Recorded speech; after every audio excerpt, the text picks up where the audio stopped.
Sir சொல்லுங்கள் sir, இது என்ன கோழி சார்? இது நேக்கட் நெக் கோழின்னு பேருங்க. சரி, நம்ம வந்து இந்தியன் பிரீடில் இது ஒரு பிரீடு. சரி, இது ஒரு நாட்டுக்கோழி இனத்தை சேர்ந்தது.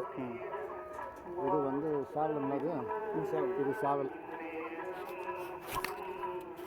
இது நேக்கட் நெக்னா என்ன சார்? கழுத்தில் முடி இருக்காதுங்க. கழுத்தில் குஞ்சா இருக்கப்போ முடி இருக்குமா? அது அப்போ கூட இருக்காதுங்க. கொஞ்சம் போதே முடி இருக்காது. பிறக்கும் போதே முடி இருக்காது. கழுத்துலேருந்து இந்த இது வரைக்குமே முடி இருக்காது. இது ஒரு நாட்டுக்கோழி வெரைட்டி. அது தேங்க்யூ. 3 கிலோ வந்து 3 கிலோ. 3 கிலோ. இதோட ஏஜ் பார்த்தீங்கன்னா கிட்டத்தட்ட 9 months ஆகுது. 9 months. ஓகே. இது நம்ம ப்ரீடிங்காக வச்சிருக்கோம். ப்ரீடிங்காக